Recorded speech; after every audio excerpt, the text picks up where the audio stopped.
called the Vatican Rag.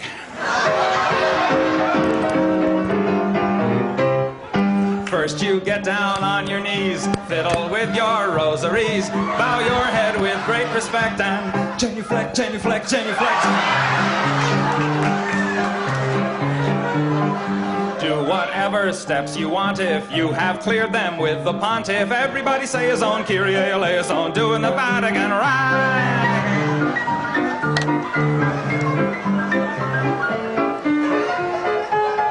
Okay, good afternoon, everybody. Welcome back to the Atheist Experience. It is March 21st. Or is it the 22nd? Is it 21st? I concur. With which one? 21st. 21st. Okay, yes. Yes. Okay, then March 21st, we are live. I'm your host, Ashley Perrion, and my co-host this week, despite what the credits said, is actually Did they Jeff not? D. All this fiddling with microphones and yes, whatnot. and unfortunately we didn't update the credits yet. Who am I this week then? Who did it say I was? According to I was scribbling notes. According to that, Karen. Oh, cool! And a sex change for free. So Thank you, Atheist Experience. Jeff D, our co-host for the week. Hi, everybody. We are sponsored by the Atheist Community of Austin, a non-profit educational organization promoting positive atheism and the separation of church and state. We have weekly Sunday mornings meetings, which are currently in a little bit of flux. We're a traveling atheist roadshow right now.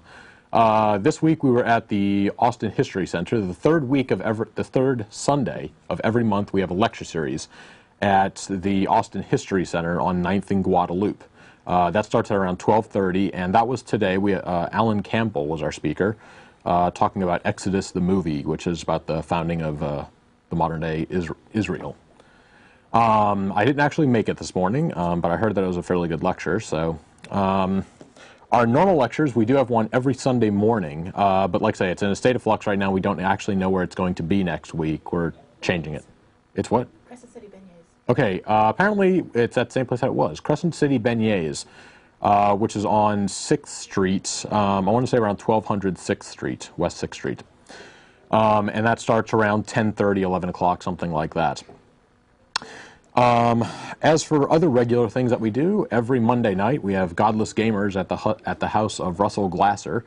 That starts around 7 o'clock, and we play board games, card games, role-playing games, anything that happens to catch our fancy for the evening. That's every Monday night.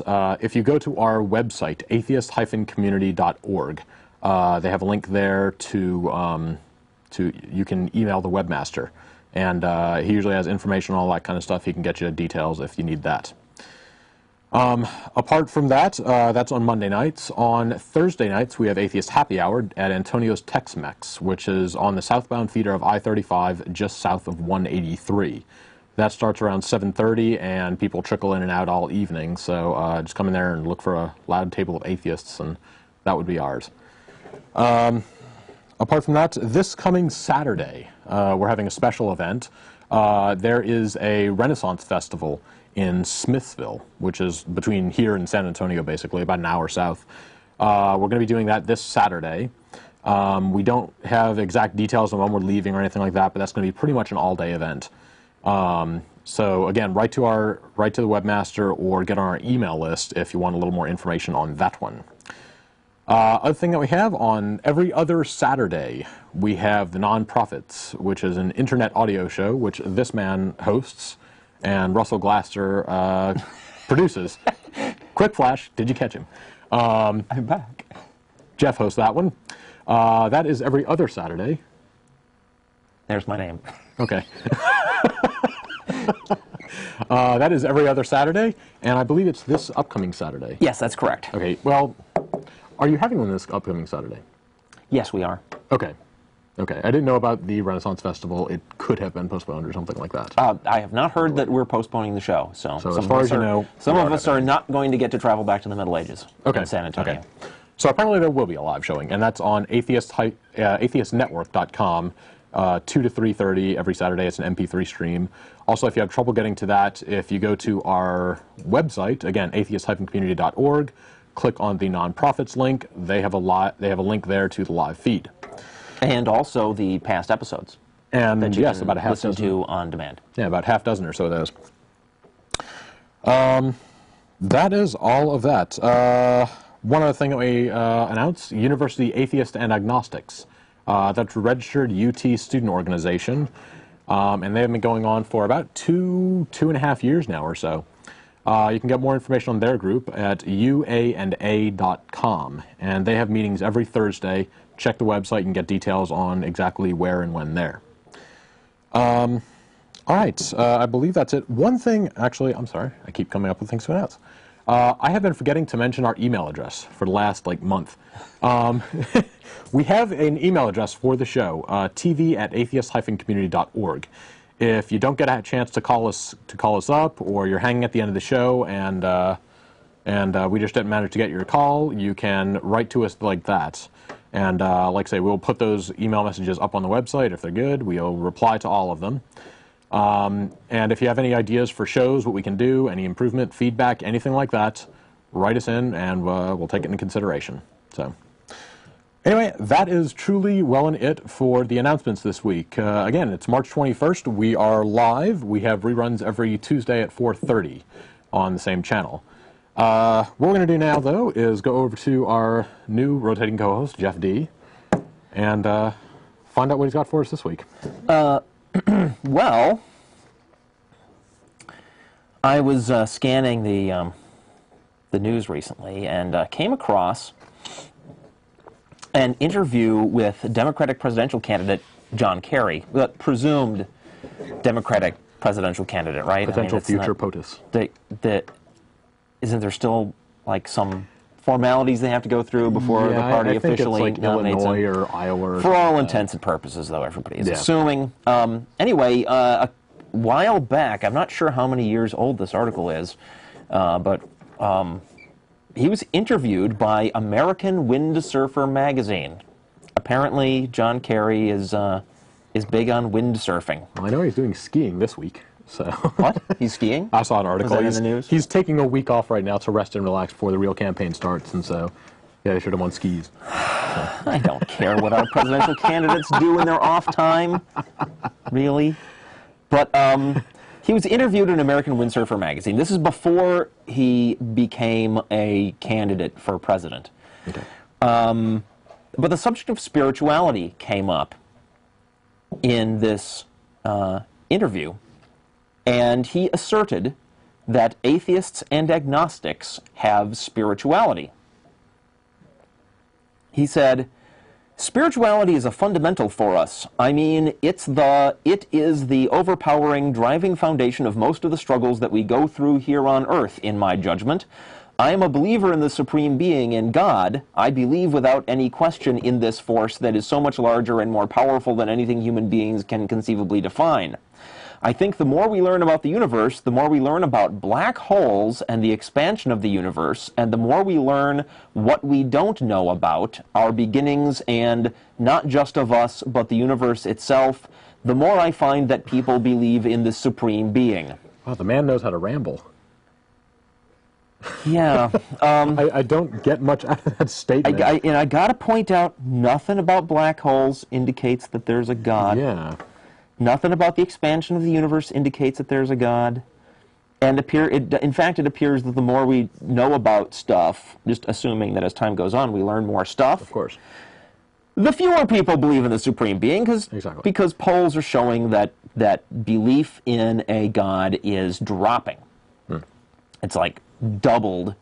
Yeah. The percentage of the population that doesn't believe in a God is doubled in the last 10 years. There's less of a need for a God to explain things when science is doing a fine job of explaining the natural world. Apparently. So I don't... Okay, so the man's not a scientist, fine. Okay. Cut him some slack. He says, "I am a Catholic, and I practice, but at the same time I have an open-mindedness to many other expressions of spirituality that come through different religions. I'm very respectful, and I am interested. I find it intriguing. So I really try to learn more. I've spent some time reading and thinking about it and trying to study it, and I've arrived at not so much a sense of the differences, but a sense of the similarities in so many ways. The value system roots and the linkages between the Torah, the Quran, and the Bible, and the fundamental story that runs through all of this that connects us and really connects all of us. And so I've always been fascinated by the transcendentalists and the pantheists and others who found these great connections just in nature, in trees, the ponds, the ripples of the wind on the pond, the great feast of nature itself. Not a scientist, no, but a poet of some kind.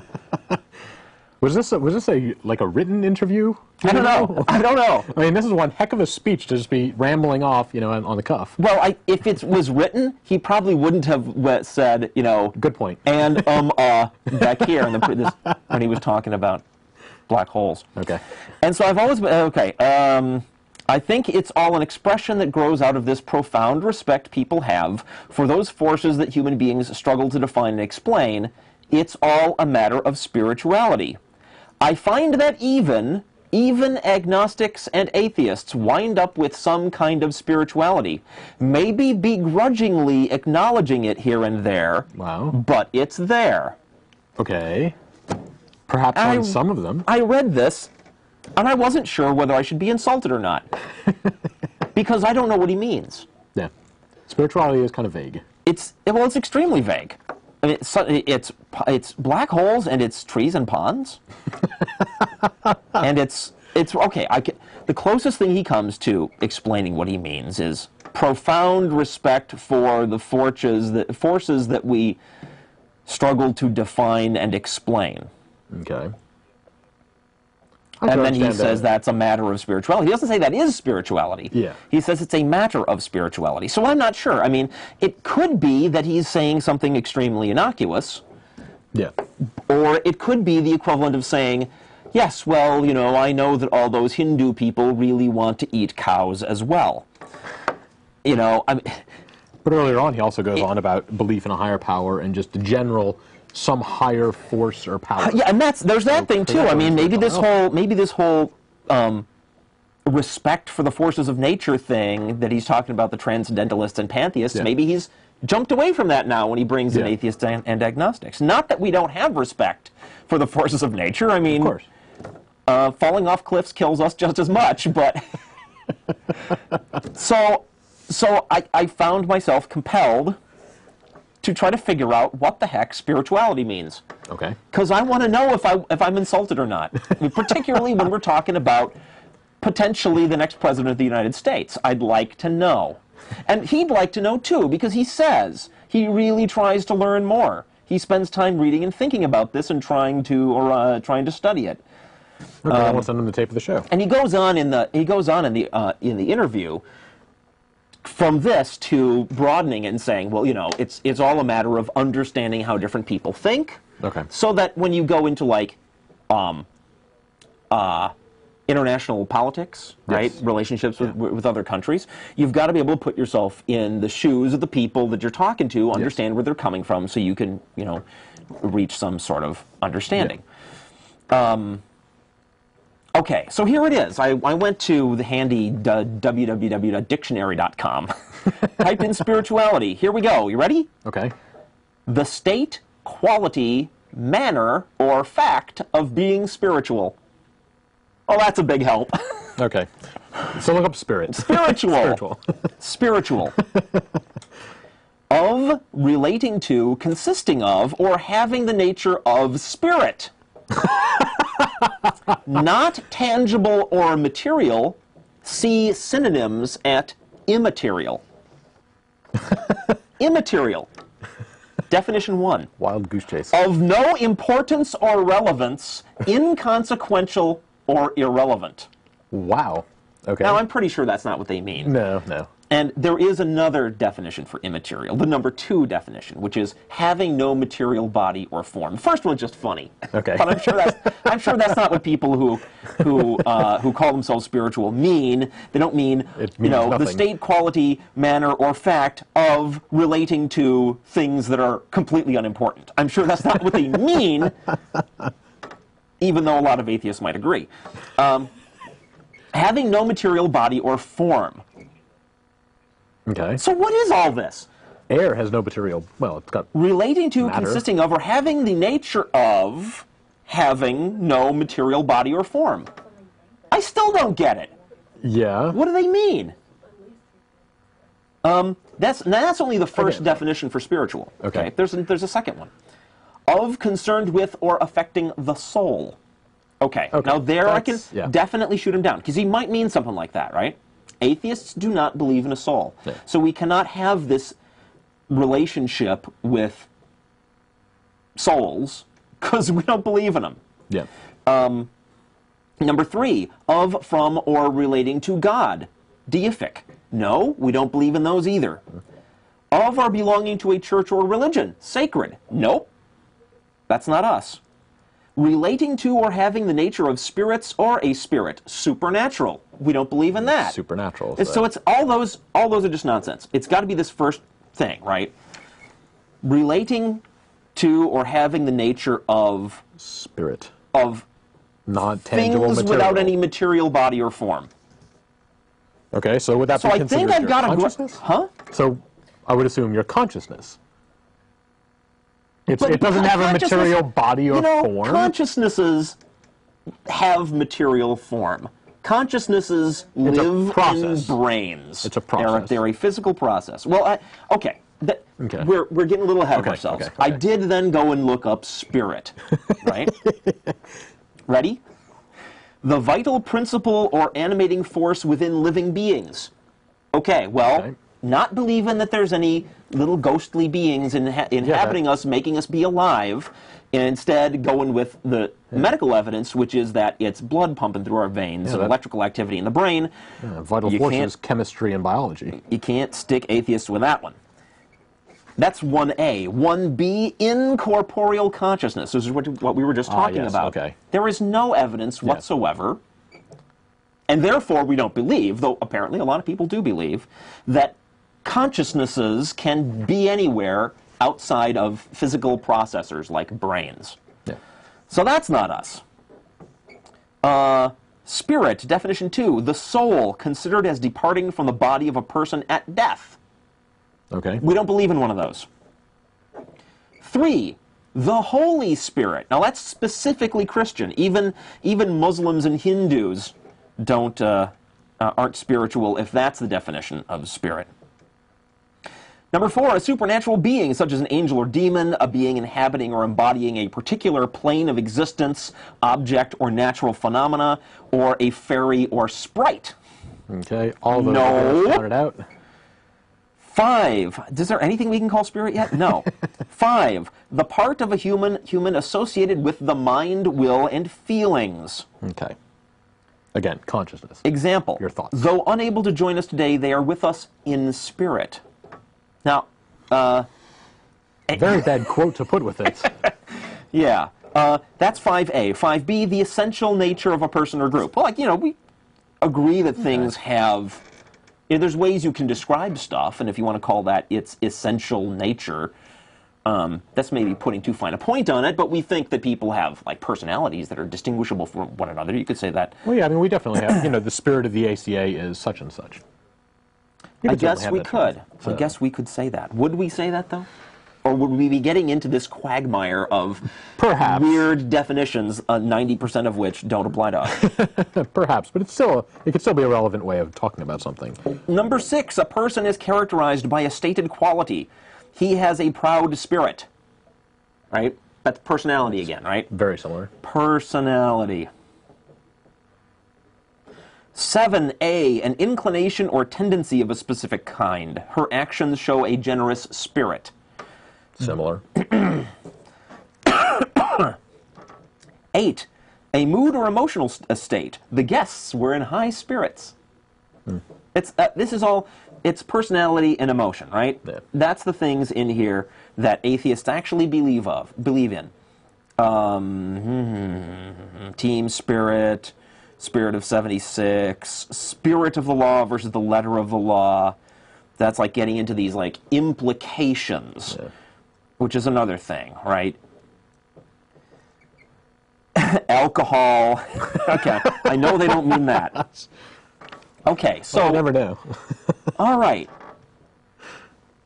So what do we got? The thing that theists seem to think when they talk about spirituality is having some kind of a emotional relationship with immaterial, ghostly things. Yes. Right? They're, and I'm just guessing here, and if we have callers that can clarify this for us, that would be great. But atheists don't have that. You know, we may say that, you know, a person or group or organization or even natural force has a certain, we would describe it, you know, their qualities could be qualities, right? We might even euphemistically say, you know, earthquakes are bad. Yeah, or, you know, angry rumbles in the ground. Well, we don't mean that the ground is angry. We don't believe that the ground is angry. So we don't have any relationship with some immaterial force inhabiting the ground that that could be called an earth spirit that we relate to and make our decisions on the basis of that. At most, we'll recognize people got personalities and you know, concepts have. You set up like a legal system, and it's got a goal that may not be exactly what you get when you play out the letter of the laws there, and we could talk about the spirit of the law in that sense. That's it. So what did John Kerry mean? What did he mean? By spirituality. By atheists and agnostics have some kind of spirituality. Did he mean atheists and agnostics recognize that people have personalities and will maybe euphemistically talk about, you know, nature in this anthropomorphizing kind of sense? Is that all he meant? I don't think he... see, I find it hard to believe that he left from talking about transcendentalists and pantheists. I would kind of think that what he may be trying to do is, in a way, save us from ourselves or something like that, perhaps, in the idea that atheists have this bad rap in public. And so here, I'll go ahead and try and smooth it over a little bit. Yeah, dude, that's not the way to do it. They're kind of spiritual. That is not the way to do it. No, it's not. If that's what he's after, if he's trying to make nice, you know, the way to really make nice is follow through on this other thing that he said about really trying to learn and understand where other people are coming from. Exactly. You know, we don't... in any kind of sense that's relevant from a religious perspective, atheists do not have spirituality. Now, you'll find atheists, even in the ACA, I know members in our group who will say things like they have spirituality, right? But what they mean is just a vague kind of respect for nature. Well, but that, you know, to call that spirituality, I think, just makes the whole issue even more confusing. Again, spirituality has a lot of baggage with it, just like saying that you are religious or anything like that, or you believe you're applying the word God to nature, and therefore, you know, you say, well, nature's my God then. You're adding a lot of baggage to that word, where you could just say nature. Spirituality has baggage, which I would tend to agree. I would tend to agree. So anyway, that was a thing that was on my mind when I came to the show today. And like I said, if there's any callers out there can explain to us what, you know, believers mean when they say spiritual, I'd really like to know. Yeah. And I've actually been. I was a believing church-going kid for most of my youth, and I still don't understand what it was that was supposed to mean. Don't know. Sorry. As in, what was supposed to mean? Spirituality. Spirituality at that time? Or? Yeah. Okay. You'd think. Well, yeah. You'd think if you're going to the church and being involved, you know, and actually believing all that stuff, that somehow, somewhere in there, you'd get a clear idea of what was meant by that word. Yes. I didn't get that. It is a rather vague term, to say the least. But yes, we will be getting calls in a couple of minutes. Our phone number, 477-2288. And again, if you have something to say on spirituality, that would be kind of nice. As for one quick thing before we get to calls, hopefully, exactly. The movies this week, a rather interesting turnover. The Passion of the Christ has been the #1 leading movie for since it came out, basically, for the last, 3 weeks or however long it's been. I think it's up to over $280 million now, some ridiculous amount. But it's been knocked off the top. I'll tell you, Mel Gibson not passing through the eyes of any needles anytime soon. Those of you who are familiar with your Bibles will get the joke. Not with a checkbook like that. But yes, the top movie this weekend was not The Passion of the Christ. It was instead, what is it The again? remake of Dawn of the Dead. Dawn of the Dead. Yeah. Exactly. So, still violence, still gory, still blood, still sacrifice. And still about dead people rising. Exactly. Exactly.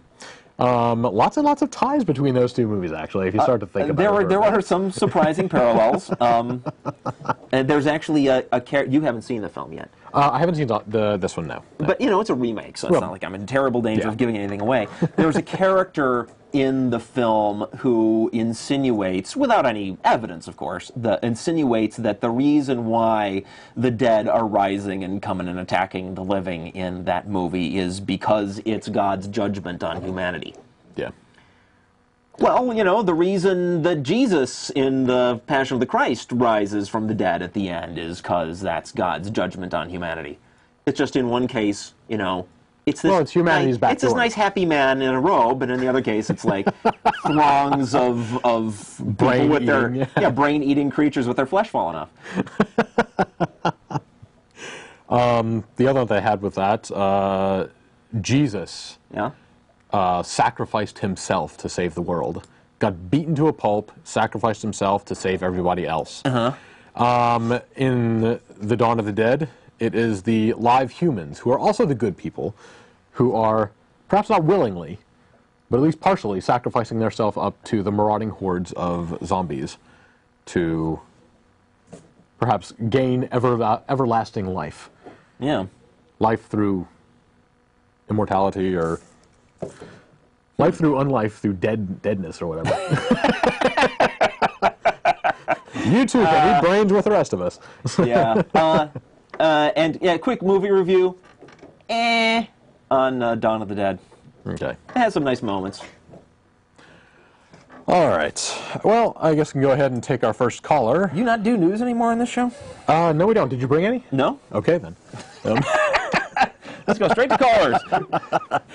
All right. We have got Wanda. How you doing? Yes. Hi, Wanda. Listen, Jeff D. makes a lot of sense, but I don't want him to act like Kerry is the only politician claiming a belief in God. Oh, no, certainly not. Because if they don't claim that, they won't be elected, and they know it. Well, I just want to...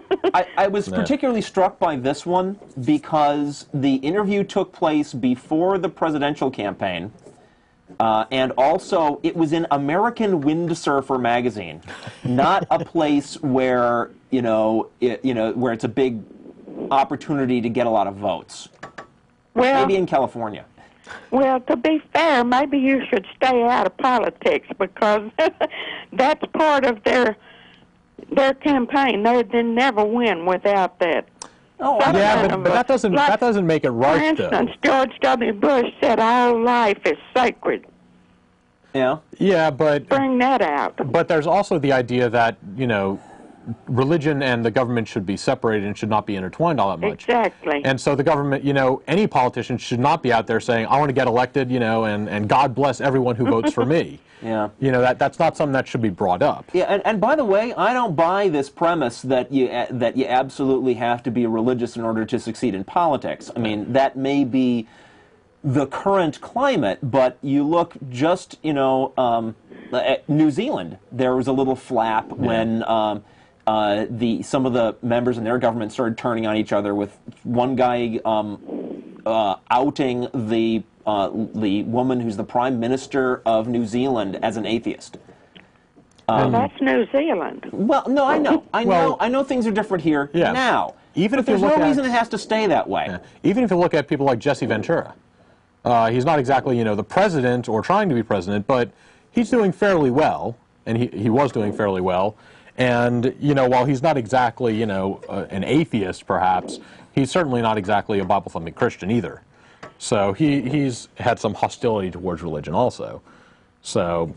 And I should also mention the American Atheists has set up a political action committee specifically for the purpose of lobbying for atheist issues in Washington. So it is not as if there is no place for atheist viewpoints in government.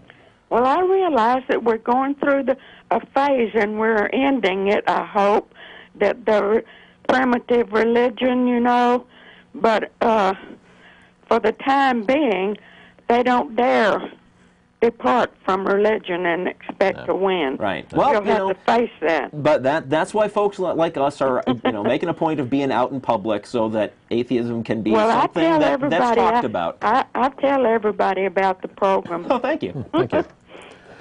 Okay. Okay. Thanks for calling, Wanda. Okay. So. Yeah, I mean, the only way that we will continue to be in a situation where you have to pretend that you're religious in order to get anywhere in politics is by people who are not religious staying silent. So we don't do that. Yeah, perpetuating the idea that you have to be religious. So, all right, we will get on to Jerry. How you doing? How's it going today, guys? Pretty well. Jerry? Just a couple of points, one of which was, from my understanding, the use of the word spirituality in this context tends to, and I think you touched briefly on that, be more that mystical, emotional feeling for experience. It doesn't really have any true application except for distant etymological. Are you a theist? I beg pardon? Are you a believer? No. Okay. But so you're guessing like we are. It has no actual close connection to theological beliefs. Really? In common parlance in this particular instance. It's hard to see how not. I mean, having explored, you're right, we did touch on it, but then we went all over the map with, tracking down possible meanings for it, so we'd have to have touched on it somewhere. But the vast majority of meanings that it looks like it might have something to do with believing in supernatural thingies. Right. So I mean that has to do with religion. It's just, I think, as I said, in this particular context, the meaning commonly now tends to more apply to a broader metaphysical, mystical experience of life rather than a true spirituality. It's closely tied into it from its derivation, but not so much the context. Okay. So general awe and wonder of nature and the universe and life and right. Ooh. But he said metaphysical, right? And again, if that's what John Kerry meant, then he needs to study what atheists actually think a little more. Right. The other point is tied to that, and you had mentioned the disembodied consciousness thing. Yeah. I think the best phrase I've ever come up against, and I think it was from T.H. Huxley, was him referring to them as gaseous vertebrates. Gaseous vertebrates. Sure, right. Because you can't be a vertebrate without, a spine. Exactly. So, at any rate, you guys take care. We'll talk to you later. Thank you. Thanks for calling. Right. Okay. All right, that's all we've got for callers right now. Well, we can... One thing I could go over, survey. Oh, yeah, right. Which is right here. This is by Coral Ridge Ministries, which we've had a couple things with them. They're the ones who, I believe, supported Roy Moore in his little fiasco with the Ten Commandments. I want to talk about Roy Moore later, too. Okay. But essentially, when he put up his Ten Commandments monument, they filmed it, sold the tapes to pay for his defense. A very sleazy kind of bunch. But they have put out their 2004 Spiritual State of the Nation survey to deal with, all the spiritual and moral issues that are kind of coming up in, being an election year also. And they mentioned the history-shaping questions that are likely to be decided this year, such as federal judges allowing homosexuals to marry. And of course, you could tell this is a very, very Christian organization when they say Christians suffer increased discrimination in the courts and persecution in the public square. Where is this happening? Not in our universe. What's happening is that for 2 centuries, Christians in this country were able to get away with putting up their religious symbols and religious claims all over everything because there weren't enough non-Christians in this country to raise a stink. Now there are. And the law that was always in place that made it wrong for Christians to do that is being enforced because there are enough non-Christians, finally, to raise a stink. That's what's happening. There is no persecution. What were the other words they used? Persecution? Suffer increased discrimination in the courts. Discrimination? And persecution in the public school. No, there is no discrimination, there's no persecution. The law, the basic principle of separation of church and state is finally being enforced because there's finally somebody on the other side of the issue interested in having their rights protected. Right. Talking about the possible abandonment of our Judeo-Christian heritage, implying that we actually have a Judeo-Christian heritage in our government. We have a heritage of having slavery. Exactly. Right? Have we abandoned the heritage? No. We just don't have the slavery anymore. Decided against it. But that was all in their opening letter to explain what this thing is. I'm just going to read a handful of the questions here. The questions really did range from, I mean, they had a couple of straightforward, non-biased, perfectly good and fair questions. Do you agree with U.S. policies in the battle against terrorism? Whether you agree with it or not, you know, you can answer this. It's not a biased question to any great extent. It's not a trick question. Exactly, exactly. Should schools teach about abstinence? Fairly straightforward question. Teach about abstinence. Because the question just before that was, should schools teach about contraceptive use? Oh, sure. So it's relatively fair, those two. Then they've also got some that... That lesson is going to be really short, though. Hey, kids, if you don't have sex, you won't get pregnant. Makes it easy. But they do have a couple questions that kind of pique your curiosity just a bit. Should schools teach abortion as a woman's right to choose? As in... Teach it. See, that when you say, should they teach abortion, they're approaching abortion as like a belief system or a viewpoint. Yeah. Abortion isn't a belief system or a viewpoint. It is a medical procedure. Yeah. Yeah. What else? Should schools be required to teach our traditional American history, including our religious and moral heritage? Again, implying most likely that there is some kind of Christian history to it. Well, but... Should it be taught? I would tend to say Probably, yes, though, because in the same sense, we should not pull the blinders over the fact that we used to have slavery. Exactly. We should not pull the blinders over the fact that that a lot of Christians, in particular, with a rather primitive view of ethics and morality, had a lot to do with founding our country. Yeah. Shouldn't hide that fact, but that's different from pretending that that is the basis of our ethics or morality now. Of course. And some of these questions, you just have to be careful because you're knowing where they're coming from. Just like the first one. Do you support efforts to uphold the rights of religious freedom and expression in public life? Now again, they like the term public because it means anything outside of your bedroom to them. Whereas to most other people, it should mean government-sponsored.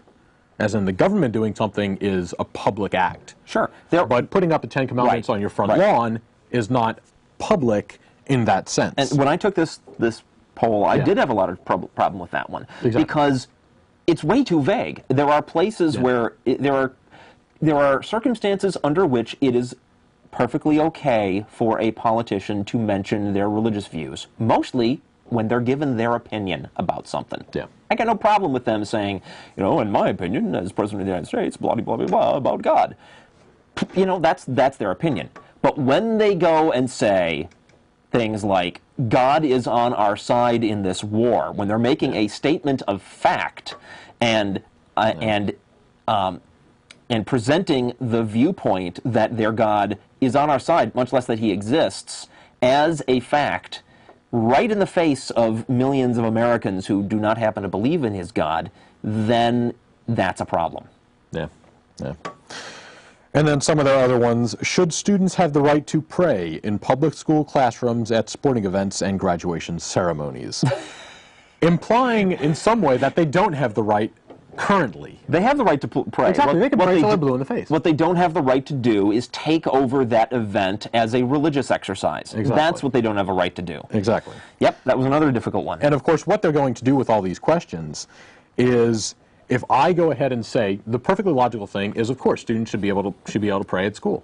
They can't, you know, do it over the loudspeakers. They can't, you know, rope everybody else into praying with them. But if you want to sit at your desk and pray during lunch, before school, anything like that, sure, go ahead, no problems. What they're going to do is run with this idea and say, yes, people think that you should be allowed to pray in school and that you can take it over the loudspeakers and you can, you know, have everybody else pray. Well, they may. And that's not necessarily... If they get the results that they were looking for. Exactly. There's been, I know you covered in a previous show, the... American Family Association, I believe it is. Their poll where they opened it up to the internet and they did not get the result they wanted, and so they reneged on their promise that they were going to take the results to the government. Yeah. I haven't tried There's to take been this, another poll much like that I encountered. I think it was on a, I think it was on a, I think the other one was on a, also on a gay marriage topic. I can't remember the details. Okay. But this one, I noticed, they weren't showing the results. Yes. They've learned. They've learned to make their questions more vague, so they can trick people into giving answers that that they can twist to mean what they want them to mean. And they've also learned not to show the results, so that if the results don't come out the way that they were hoping, then they don't have egg on their faces. Yeah, they can quietly put this away and not deal with it anymore. No interest in the actual truth of the matter. No interest in what it is that people in America actually think. Yeah. They're only interested in generating some statistics so they can get their way. Exactly. Sad. Exactly. So, all right. Let's see. We can come back to a couple of these if we need to, but you kind of get the idea with that one. Hey, callers. Callers. Yes. We will go on to Celia. How you doing? Hi, guys. How are you? Hi. Hi. I was calling because I know that you wanted some theists to call in about the term, trying to define the term spirituality. Yeah. Okay. And I think it's a lot more vague than the term religious. I used to be Southern Baptist, and so I would consider myself religious at the time, but now I'm not. So I use the term spirituality to mean that I really don't know exactly how to define my concept of a higher being, but I still believe in it. I'm not atheist per se. I guess a little more agnostic, but you know, it's sort of a vague term to say that I really don't know what the hell I believe. Kind of, yeah. So, yeah. That's just about what it is. I am entirely sure I know what I believe, and so if John Kerry means by calling atheists spiritual, that we don't know whether we really believe or not, he's totally off the mark. Yeah. Yeah, that won't fit either. Yeah. He's just trying to, I don't know, maybe just bridge some sort of gap, or, you know, there's just a lot of stereotypes about atheists, and most of the stereotypes, or all of them, I guess, are not true. Well, I'm not so worried about this as a stereotype. I mean, the guy does seem to honestly want to understand other viewpoints, and I'm cool with that, right? And I'd love to help him out when it comes to atheists. It's that... you know, you got to start somewhere, and when we have a term like spirituality that's so vague that, you know, you can call somebody spiritual and it's not at all clear whether it fits or not. I mean, that sort of bothers me. I want to know whether it fits or not. Belief in a higher being, but that is not what atheists believe. So, I mean, it's totally off the mark. You think spirituality has to that definitely is a reference to theism? Because usually. Because there's like Buddhists that don't have a god. Yeah, but I guess they believe like in a higher consciousness or something. Yeah. I don't know if an atheist could be a Buddhist. I guess it's possible. Well, technically, Buddhists are atheists because they don't believe in a god. Interesting. Yeah, I hadn't thought about it that way. Technically, there's a lot that goes along with atheism, though, that goes beyond that. Going back to what you had said earlier about having something to do with the soul. Yeah. Technically, you can have a soul and not need a god. Sure, we could be in a universe where there's such things as souls, but there aren't such things as gods. That's possible. So it's possible. But there's not any more evidence for one than the other, and so most atheists tend not to believe in souls either. Yeah, so I guess it would just believe, like maybe a belief in some sort of place that your soul goes to after death, or I really honestly don't know. Yeah. All I know is how I define it for myself.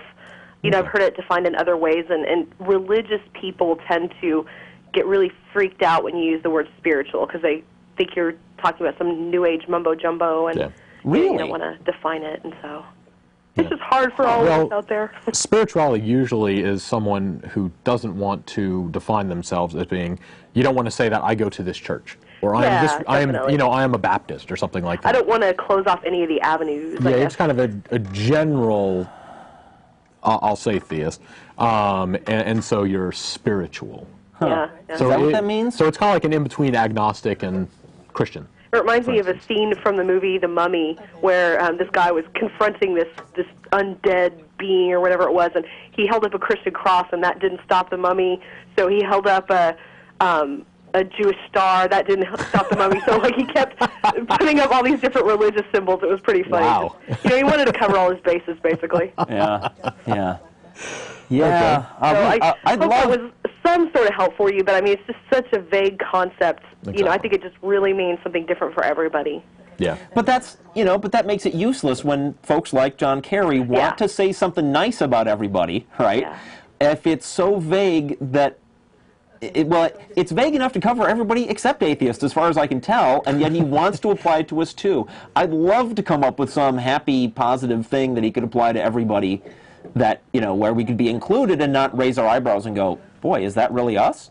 Yeah, because I guess you could also use it as a term to have maybe a respect for nature or a respect for human life, or but anyone besides a sociopath has that. So why does it have to be the term spirituality? I don't actually have that much respect for nature, other than that, like I said, falling off a cliff will kill me just as much as anybody. I respect the danger. The what? Maybe an appreciation of a higher plane. I don't know. I really I don't have that. Yeah. So well, I don't know what to do about that.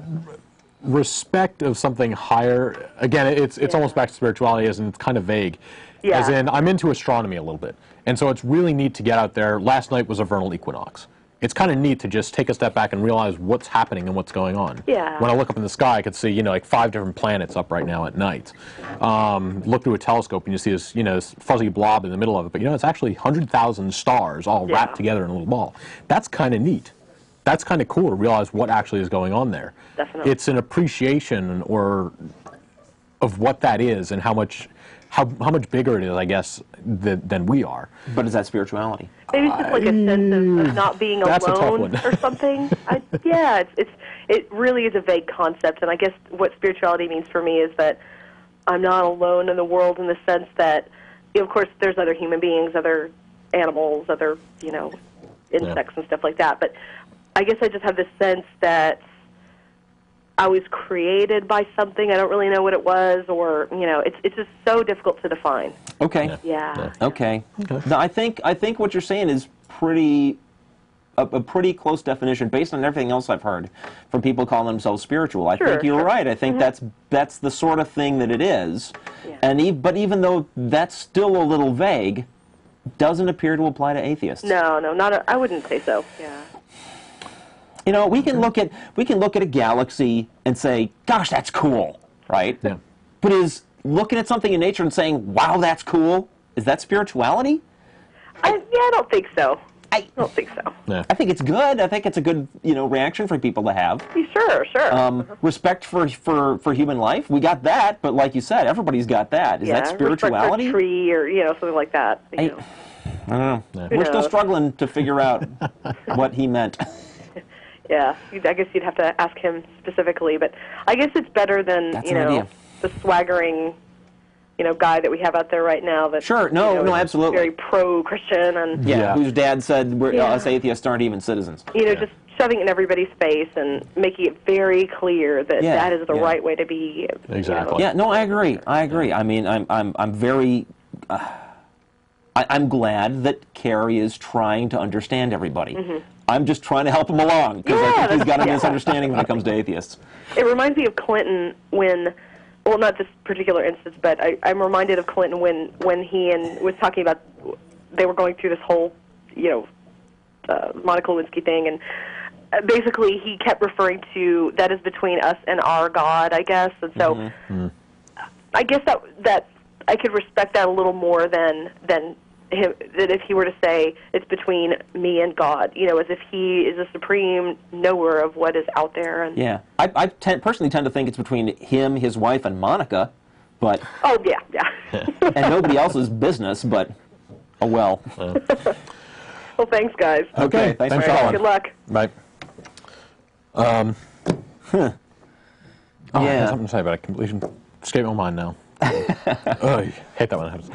Okay, we have got Don. How you doing? Hey, how's it going, guys? Pretty well. Done.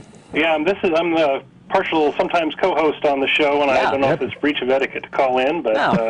Not at all. It isn't, is it? thought I'd call in. My own used to. definition of spirituality as an atheist is my sense of place in the universe. And I haven't revealed that to very many people, but I think that's a pretty decent definition and may capture the ideas that maybe John Kerry is trying to get across. Okay. But I'm assuming you're meaning that there are things larger than you, Yeah, in the sense of, rules of nature, planets, galaxies, Yes. whatnot, and there are things below you, right. other animals, plants, stuff like that. And so it's kind of like, a hierarchy type system and where you fall in that hierarchy. But would that really be, again, going back to it, would that be spirit? Well, I mean, I assume it's how you define it. I think the question that raises for me is, well, will just any old place in the universe do as long as you have a sense of that you've got one? I mean, Hitler had a point. sense of his place in the universe. Yeah, that's a good point. So, I mean, I think you're probably more specific than that, right? You're probably not just any old place, but a certain what I'm trying to range get of across places in the is- universe where you think it's good for people to think that they are. It's good to be the king. Yeah, well, I mean, sense of place, me in the sense of appreciation. Yeah, so that gets them back to that again. Yeah. So See, and again, I think that's really where the line is between atheists and other folks on this issue, right? We'll look at some neat thing in nature and go, wow, cool, right? Or Yeah. be really interested in how that works.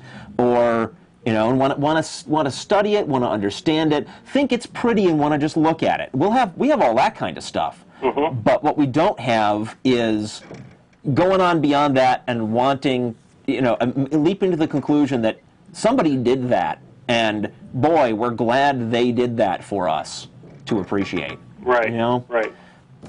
Still trying to get a handle on it, but I think that's roughly where the division is. Okay, well, thank you, guys. Yeah. Thanks Okay, for calling. thanks. Bye-bye. Yeah, with into astronomy a little bit. I definitely like getting out there with a telescope once in a while. Yeah. And like I say, it's really interesting to go out there and again, you hunt for this thing, you find it. Finally, and unfortunately, it's a relatively small telescope, so most of the things out there, other than stars, just look like little gray smudges in the middle. But still, just to know that that's another galaxy. Yeah. Well, that's a cluster of 200,000 stars. That's so far away. I mean, it's amazing. It's kind of a humbling thing to stand there and know what you're looking at. But in terms of thinking that it's supernatural or there's some kind of higher being to it or something like that, the kinds of emotional reactions Yeah, I don't know if that we atheists seem to have are just different from the Yeah. kinds of emotional reactions that theists seem to have when they, when they're having a positive reaction to those things. Yeah. weird. We tend to assign a lot of importance to our own intelligence, and so day to day, I mean, I'm sure I work with computers, and so it's always seeing, this is what our research and what we have worked on has produced this computer, and we can build buildings and we can build bridges and we can alter the landscape and we can do all this kind of stuff that we know how to do, and all of a sudden stepping back and finding out that look at all the stuff that happened without our interference. Look at how plants grow and how things happen that Sure. that we didn't do. Billions and billions of years. Whereas you guys probably Not quite as efficient, designed that computer in like what, 2 years? True. Not quite as efficient of a process, granted. But that would probably be the closest thing that I would say could be considered my, a spirituality for me. There is an aesthetic But- aspect to it. Yeah, possibly aesthetic respect or That, and see, the not even respect thing. Yeah. I respect nature in the sense that at any moment some random natural occurrence could crush me like a fly. I got a lot of respect for that, right? But that respect is respect in the sense of watching with the best of my ability to make sure I don't get myself into any of those situations. But there's all kinds of other things out of nature that I don't have. I don't automatically assume, like a lot of the more nature-oriented religions that make their central point. And I guess even most monotheists who look at the world as the intentional creation of their God, who set things up to work a certain way, and therefore that must be the right way, right? The nature religions will say, you know, that nature is the right way because they worship that, and Christians will say what nature seems to be set up to do is the right way because God must have set it up to do that way. I don't have any kind of respect for that kind of stuff. I mean, I know human beings keel over dead in roughly, 120 years maximum, and I think that sucks. I have no respect for nature happening to have come up with that little handy outcome.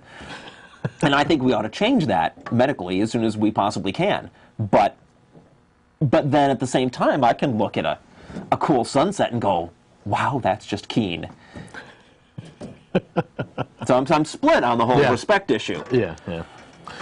Depends on what it is. Well, let's find out what... Sue, what you got for us? Hi, guys. How you doing? Nice. Hey. It's really nice to see you, Jeff. The last time you were on, I was in the hospital and I missed it. Oh. But I really enjoy watching when you're on. Thank you. My own idea on spirituality is real, I don't know, it's kind of the oneness of all living things, the fact that we all emit energy, things like that. And it's kind of what you were saying about the science and the, I get it. But I was thinking more importantly that somebody like John Kerry would use the word spirituality because he doesn't want a word that's going to upset people like morality. I think he's trying to imply, well, atheists can be good people too. So you're saying spirituality is a safe word, essentially? Yeah. Okay. So, again, going back to what I was saying earlier, possibly making nice. Yeah, I don't think he wants to imply that he might think we're immoral, by saying, well, they can be moral. I can't know what he meant, because it's just a snippet of an interview, and he doesn't really explain it.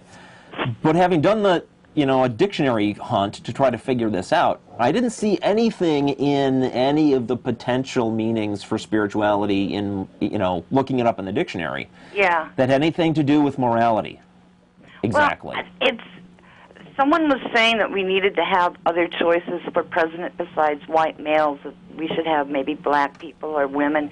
I'm thinking maybe we should have a single man or an atheist or maybe we need to take baby steps, but maybe atheists would be too big a step. I don't know. Well, someday. Yeah. I don't know. I would like to know about their qualifications rather than their Well, yeah, heritage. but it's like, look how long it took us to get a Catholic president. Yeah. Just for some reason, Catholic was awful. You couldn't have one.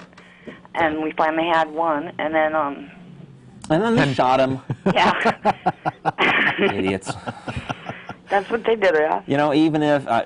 I'm not a big fan of Catholicism myself, but shooting them is the wrong answer. Wrong answer. Oh, yeah. Well, thanks, guys. Okay, thanks for calling. Bye-bye. Huh. That's another one, morality. But I'm writing it down in my little keeping notes research, getting the feedback from the listeners, because I'm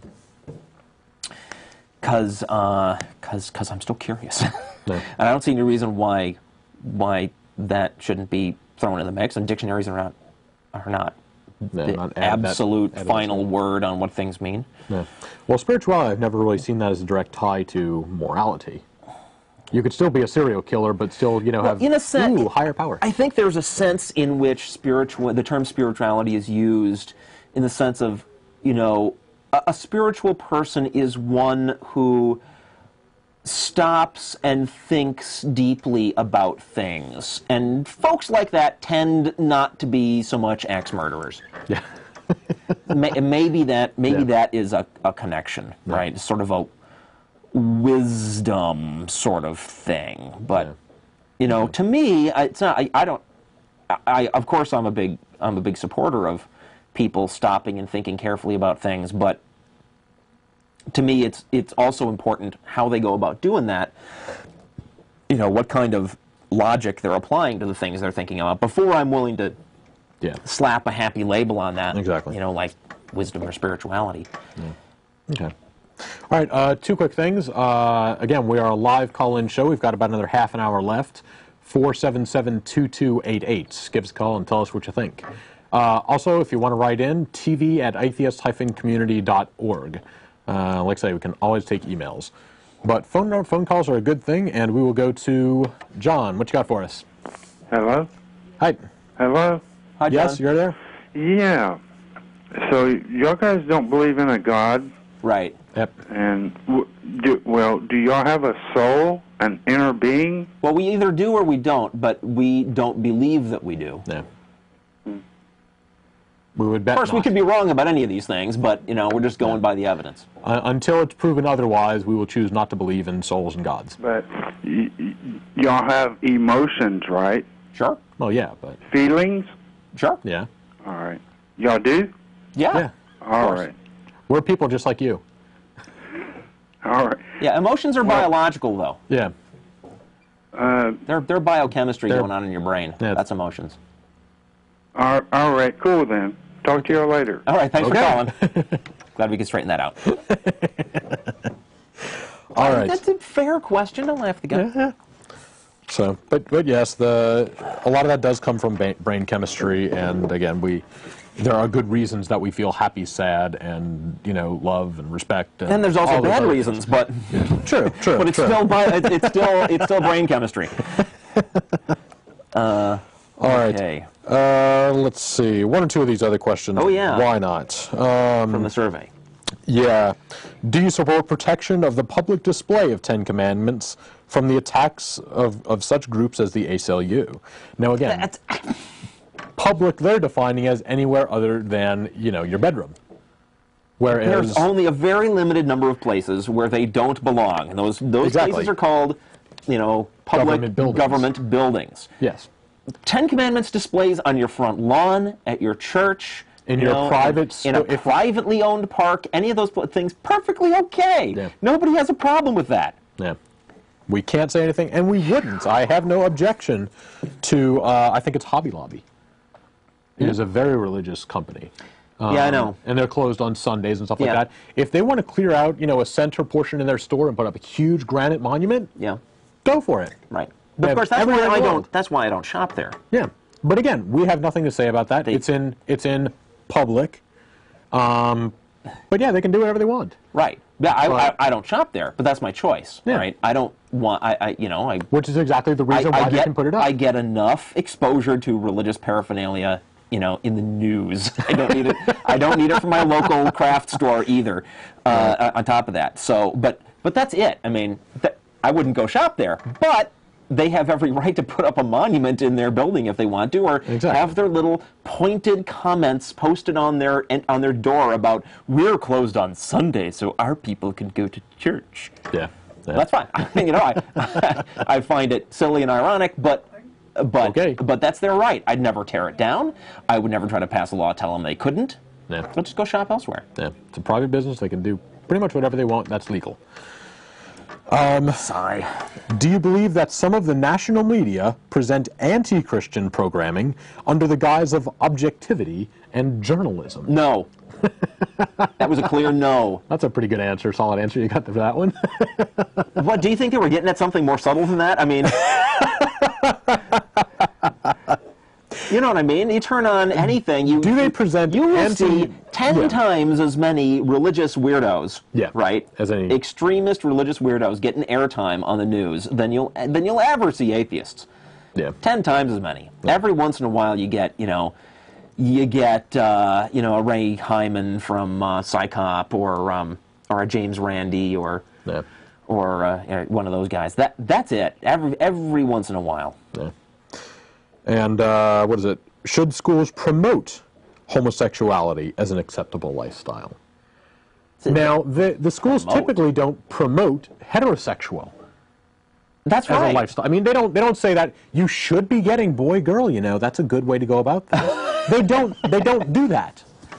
And so, but maybe what they mean. It's more normal. It's why more would they common. even bring this up unless they thought that what the schools were already doing was promoting heterosexual monogamy? Yeah. Right. They must think that that's already what's going on. And there's this tendency that I've seen for people on that side of the issue to leap to the assumption that simply talking about something is promotion of it, right? Yeah.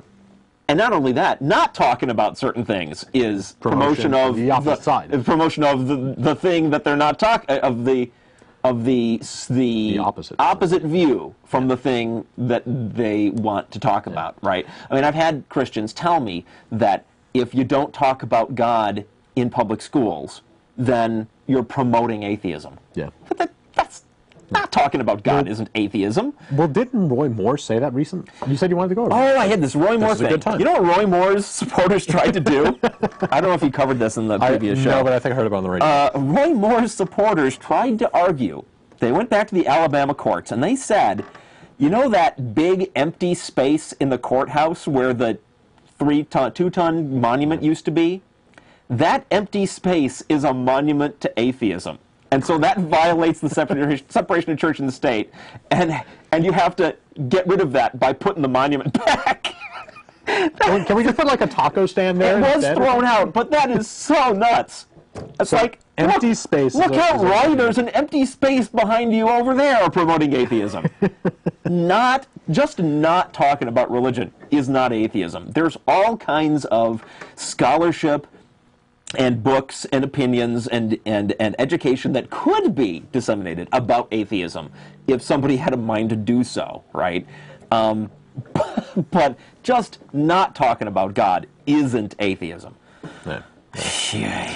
Not believing in any gods is atheism. And promoting the telling idea. people they shouldn't believe in any Exactly. gods, that would be promoting atheism. Yeah. Just having some empty space in the middle of your courtroom is not...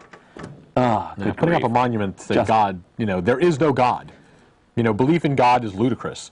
That would be a monument to atheism, possibly.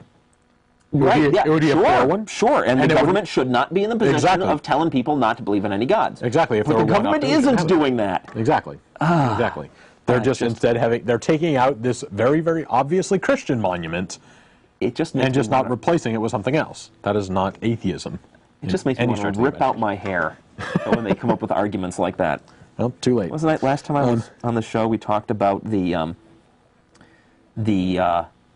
amicus briefs Yes. in support of Under God in the Pledge. Which oral arguments for that are this week. That's on the 24th. About to start.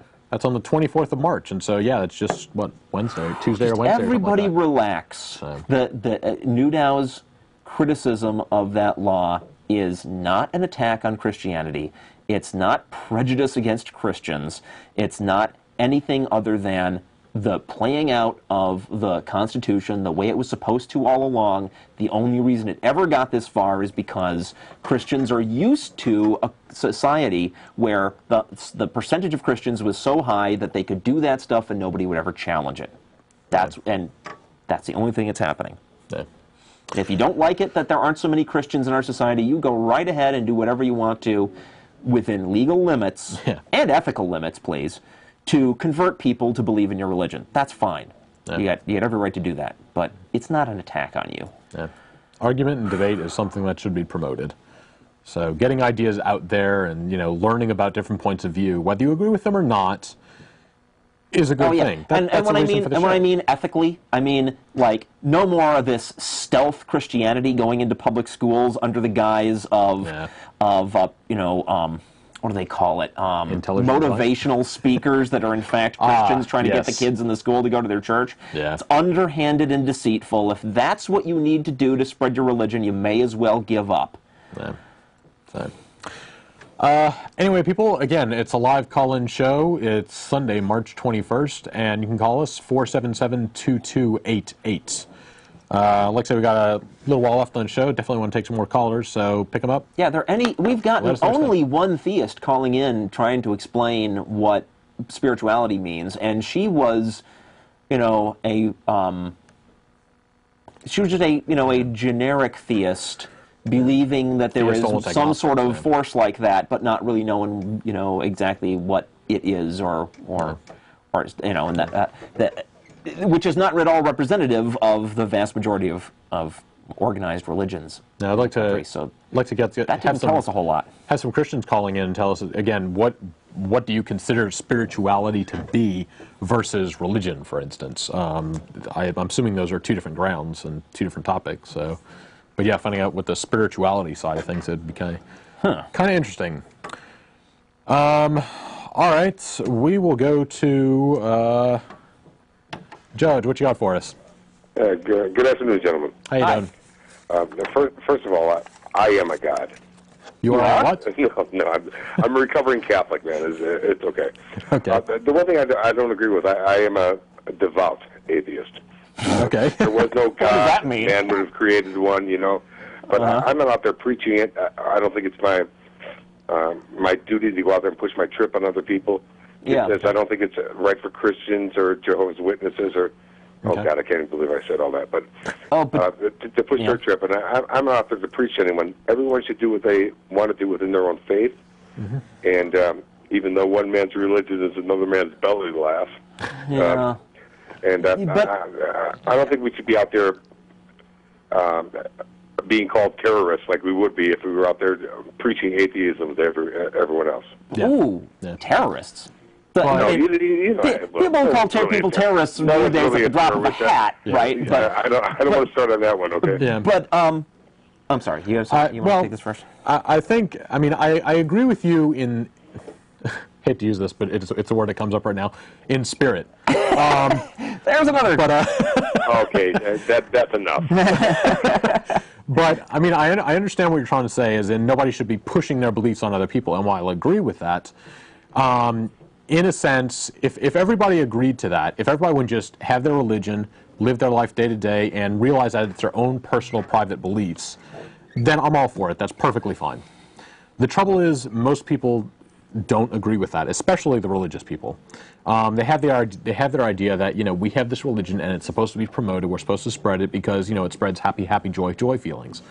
Now, the problem with that is that they then get airtime and they get a lot of promotion for their side, and if we didn't at least get out here, then the other side of the coin would not be explored at all. We're here partly as education, just to say what your Baptist preacher is telling you about atheists, probably not the right words. And so we're out here just to say we're not here converting anybody. The point of the show is not to convert anybody. Or your Democratic presidential candidates. May I respond? Yeah. Okay. I'm not saying the show itself is doing that. Okay. There was a comment made that we should get out there and tell everyone that there is no God and that, you know. That comment was an example of what the government could do to promote atheism that would be just as wrong as what it's currently doing to promote as what they're currently doing with Christianity. Yeah, exactly. Yeah. Exactly. No, the government shouldn't do that. Again, if you look at things historically, the ancient Greeks, the problem that they had, it was probably one of the best governments that ever existed. But what they started doing is putting laws on people's morality, as we do in our government as well. The Christians are running my life, and they should. A dry cleaner can keep his store open for 24 hours, but a person that sells alcohol can't because of some morality belief or the Christians. The old blue it's not laws. right. Where is that separation between church and state? There isn't. Yeah. With Sundays and dry counties and oh God, I can go on. And I don't want to, but I appreciate your time, guys. Thank you. Thanks. I do want to respond to this whole question of promoting atheism, right? Because this comes up periodically, and here's the way I look at it.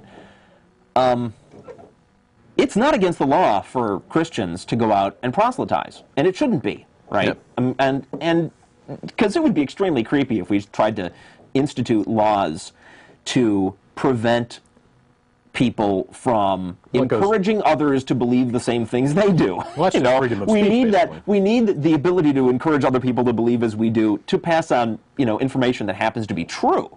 I mean, that's what schools do. We teach little kids stuff we happen to know is true. Now, you could put in laws to prevent people from pressing beliefs that are not true, like we have laws against slander. If you say things about somebody else that happen to not be true, that defame them, that's against the law. And also, what do you call it? Business practices. You claim you're going to sell one thing to somebody and you sell false advertising. False advertising. There's a term for that. Right. Those specific cases we have covered. In France, they have another law, which I think is excellent, which says, and it's not the headscarf thing, because I think that's a travesty. People should be able to wear whatever silly headgear they want.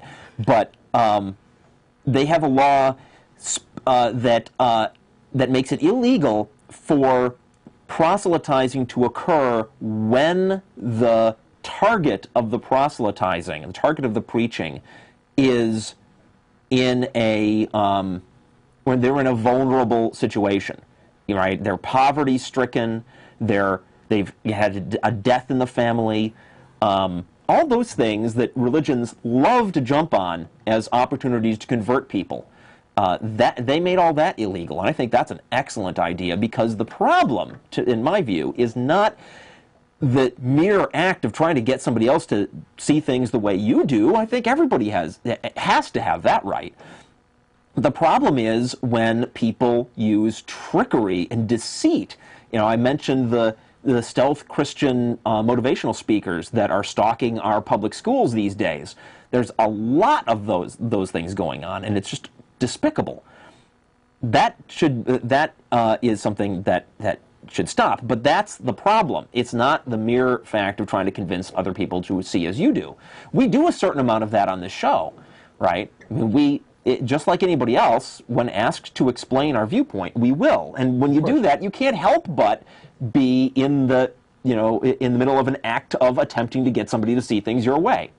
Yeah. And I don't think that we should either shy away from that or be embarrassed about it. Yeah.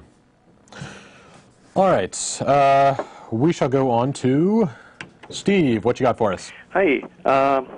This whole idea of spirituality. Yeah.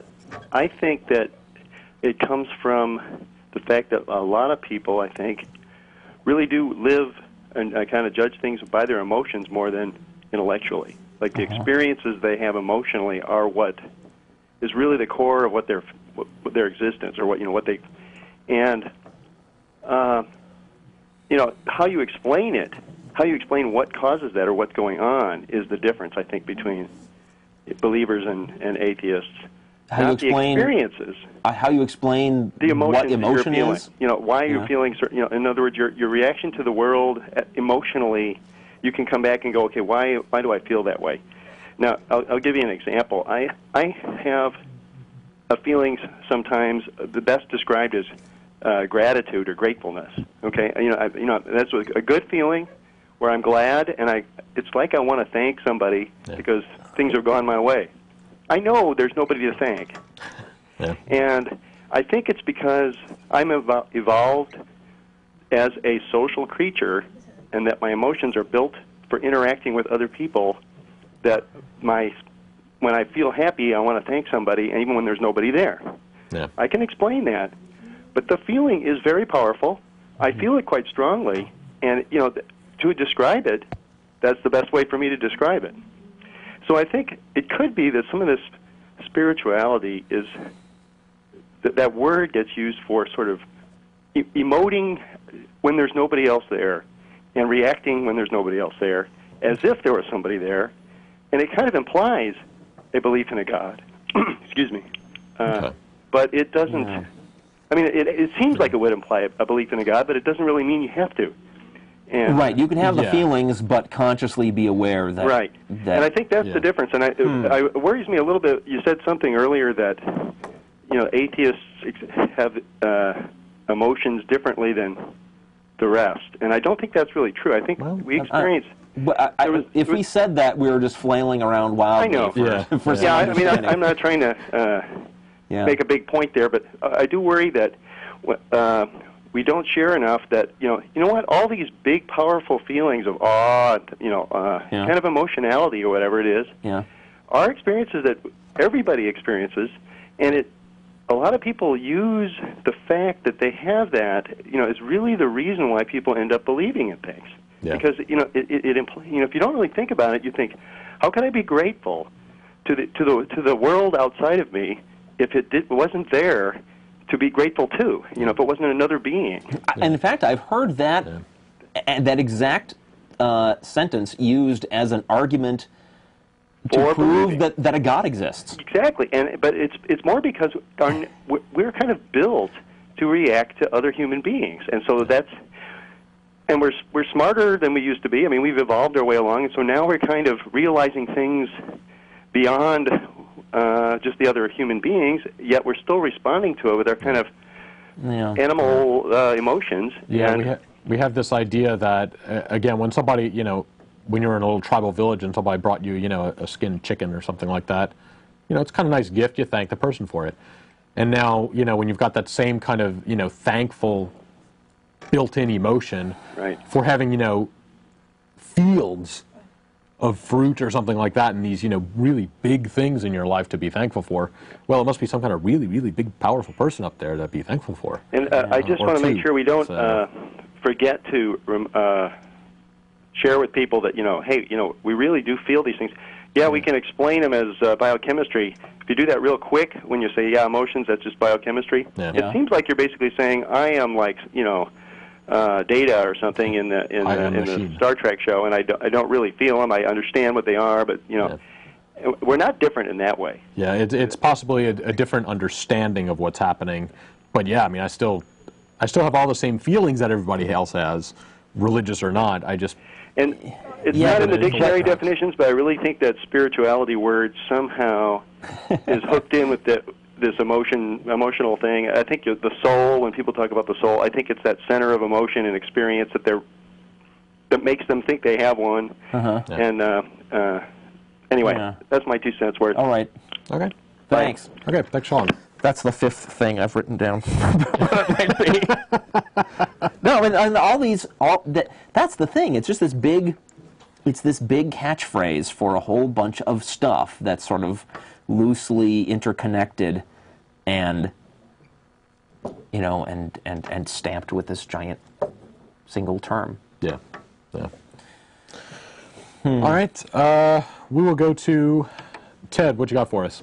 Hey, fellas, I just really want to appreciate y'all being a voice of reason in the wilderness out there. Pardon the pun there. Thank you. Because I used to be a member of an evangelical church about 13 years ago, and guys, I am still coming down from that. I mean, it's a brutal form of mind control, especially the Pentecostal version. Just brutal. Yeah. But anyway, fellas, the question I had for you was, excuse me, I'm a little bit nervous. Have you guys noticed in the paper, I'll read from time to time, about missionaries being killed over in Iraq? And I'm wondering, what in the heck, that's not the right word, but you know what I mean, are they doing over there? And how are they over there without being, you know, are they flown in by certain people, or what's going on? Because I'm thinking to myself, come on. I saw the same type of thing at the church I was at. I'm not going to get into the church I was at, gentlemen, but I can tell you this. They were receiving messages from God on Monday morning and telling new people, especially young men and young women, who to marry 6 months later in the church. Yeah. Wow. And it is really crazy. And even today, this church is growing. It's grown like 3 times the size that it was when I was at it 13 years ago. But my question is, what do you think is going on with this thing with Iraq over there? I'm beginning to think more and more and more that it's a religious thing. Well, no, it absolutely is a religious thing. I mean, it's like I was saying before. Religions love to target people who are vulnerable. That's one thing, right? And then there's also this impulse to go and eradicate opposing views one way or the other, right? And one way is to go and preach at them and try to get them to join your side. Fellas, did you hear that it was a missionary couple, an older man and an older woman? They were Baptist elders in a church, and the man and the woman were killed at a roadside stop sign by, I guess, an assassination team or some people over in Iraq. And they left behind one daughter and 3 sons. And I thought to myself, and they said they were over there to build a church in Baghdad. And I thought to myself, good night, guys.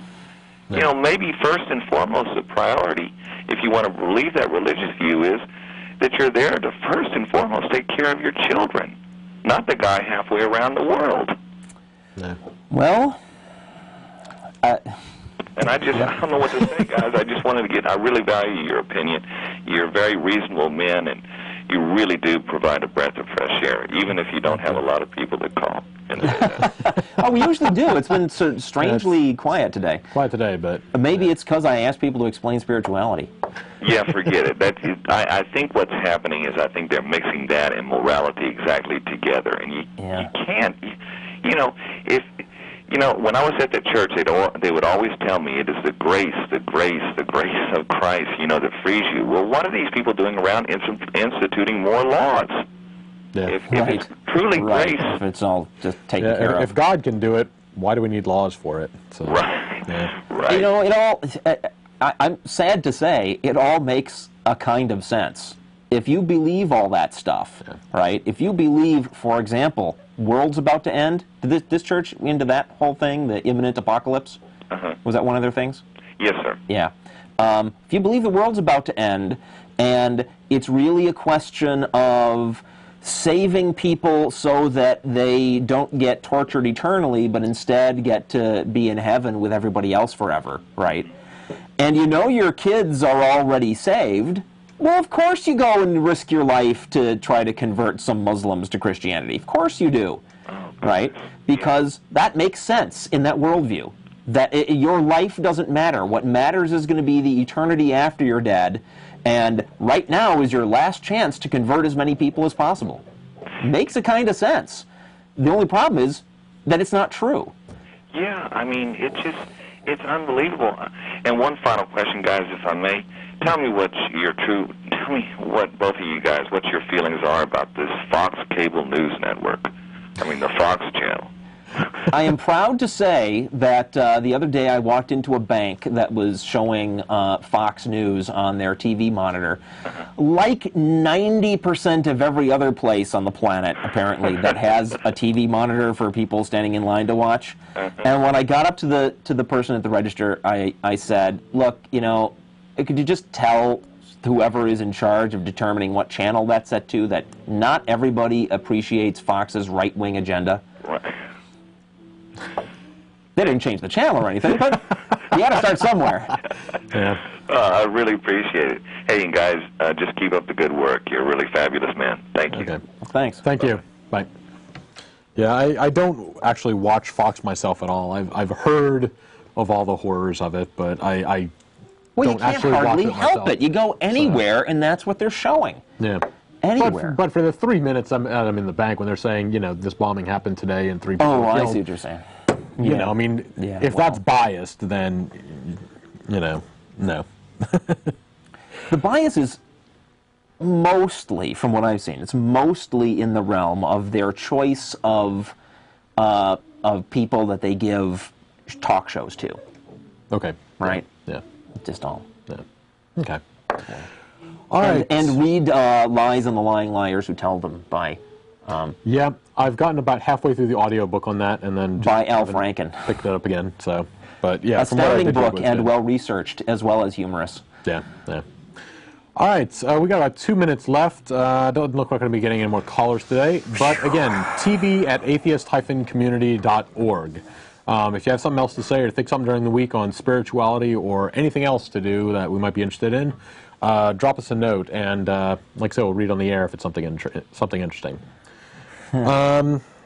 Again, we are live. This is Sunday the 21st. We have reruns every Tuesday on Channel 10 at 4:30 to 6 o'clock. We have our Sunday morning meetings every Sunday at, currently right now, Crescent City Beignets. Which is, again, on 6th Street. Check out our website, atheist-community.org, and you can get a little more information there on our other meetings and such. We also have a couple email lists. Ask an Atheist. So if you actually want to get into a good debate or something like that, that may be the place to do it.